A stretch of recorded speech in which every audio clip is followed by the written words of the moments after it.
Hi, I'm Enchanting Nubianette. Guess who received Donkey of the Day on the Breakfast Club today? A Floridian veteran doctor. Let's jump right into this news story. On June 5th, 2023, Dr. Ishwari Prasad, an 84-year-old gastroenterologist practicing in Florida, was involved in a colonoscopy procedure that resulted in significant patient distress and raised serious concerns regarding medical ethics, standard of care, and adherence to procedural safety protocols. Now, Dr. Prasad, a veteran physician specializing in gastroenterology, was performing a routine colonoscopy on an unidentified patient. Colonoscopies are generally safe and effective diagnostic procedures used to examine the interior lining of the large intestine, and they require careful attention to procedural preparation, sedation, and patient monitoring. However, during this specific procedure, two critical errors allegedly occurred. The first, improper delegation of medical tasks. Dr. Prasad delegated certain medical tasks which were part of the colonoscopy procedure to a surgical technician. It was later revealed that the surgical tech did not hold a medical license that would legally authorize the person to perform these tasks. And I believe there was only one task that person was delegated to do on the list. Now, surgical technicians typically assist in the preparation and handling of equipment, but are unauthorized to conduct medical procedures themselves. So, as I mentioned, they can do several tasks which are very helpful for the doctor, but this one task the tech was not supposed to do. Delegation of tasks to unqualified personnel violates medical standards and Florida state regulations, which mandate that only licensed healthcare professionals are allowed to perform tasks involving direct patient care or medical procedures. So, this breach could have contributed to the failure of the procedure because the unlicensed individual may not have had the prerequisite skills or knowledge to respond to complications or ensure the patient's safety. Now imagine going to a medical site and an unlicensed staff member is demonstrating the procedure when it's unlawful and you are uninformed about the switch, and the doctor can do it himself. According to the news media, during the investigation into the incidents, the surgical tech revealed that she routinely assists the doctor with various medical tasks. She said that oftentimes these tasks are beyond her training during colonoscopies, indicating this was, in quotes, because Dr. Prasad is unable to perform them himself. She told investigators that she pushes the scope, holds the scope, cuts polyps, puts clips on and removes and pulls out specimens, the emergency order says. End of quotes. Dr. Prasad earned his Florida medical license in 1990. That's over 3 decades ago. So if he insists on working, medical tasks must be delegated to licensed professionals or he needs to do the procedures himself. Second error, inadequate sedation. One of the most critical aspects of colonoscopy is ensuring that the patient is adequately sedated to prevent discomfort, anxiety, and pain during the procedure. But in this case, Dr. Prasad allegedly failed to properly sedate the patient, which resulted in the patient being fully conscious when the colonoscopy was inserted. The patient in this dilemma reported experienced excruciating pain and discomfort.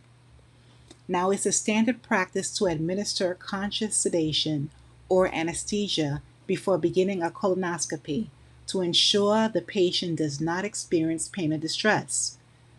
The failure to sedate the patient sufficiently represents a serious breach in the standard of care expected from a medical professional performing such a procedure. Initially, that patient experienced horrible pain. Even worse is going through the procedure with an increasing level of pain.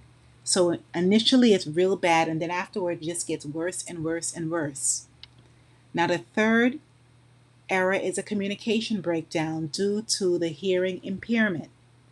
Dr. Prashad, who according to the report did not have his hearing aids on during the procedure, was unable to hear the patient's vocal complaints. As a result, despite the patient screaming in agony, Dr. Prashad continued with the procedure at the Tampa Ambulatory Surgical Center. The failure to respond to the patient's verbal cues may have exacerbated the situation. Then his patient was left in more considerable distress without the doctor taking appropriate steps to alleviate his pain or adjust the procedure. This failure to communicate by meeting the patient's needs, compounded by the lack of hearing aids, presents serious concern regarding patient safety and the physician's fitness to perform delicate procedures. So, in the investigation, allegedly, Dr. Prasad did not immediately stop the procedure when it became apparent that the patient was not fully sedated. The complaint specifies identifying his inability to hear the patient's shouts as a reason. Citing an emergency restriction order, Dr. Prasad stated allegedly to the Miami Herald paper, which reported that the problem with the sedation was due to an issue with the patient's IV line. In quotes, the patient began to yell and shouted that he was in pain and could still feel everything. According to the order viewed by the Herald, Dr. Prasad continued to move the scope while the patient continued to scream. During the second procedure, the hospital administrator in the room told Prasad he had to wait. At that second, the doctor leaned over the patient and shouted, "I know!" while continuing to manipulate the scope. End of quotes. So everyone, we all know that in healthcare settings, effective communication between the patient and the healthcare provider is paramount to ensuring patient well-being, comfort, and safety. Now, the two key issues, especially the improper delegation of medical tasks and the failure to fully sedate the patient, raise significant legal and ethical questions surrounding Dr. Prasad's practice. Even with all of the alleged negligence and malpractice, violation of medical ethics. As a result, listen to this, everyone. Dr. Prasad got minor consequences, especially the inexpensive fines, in my opinion. He has been fined $7,500. He's required to pay $6,301 in case cost, and he's required to take a 5-hour continuing medical education class before August 7, 2015. Also, during his probationary period, Dr. Prasad will not be allowed to perform any medical procedures on his own.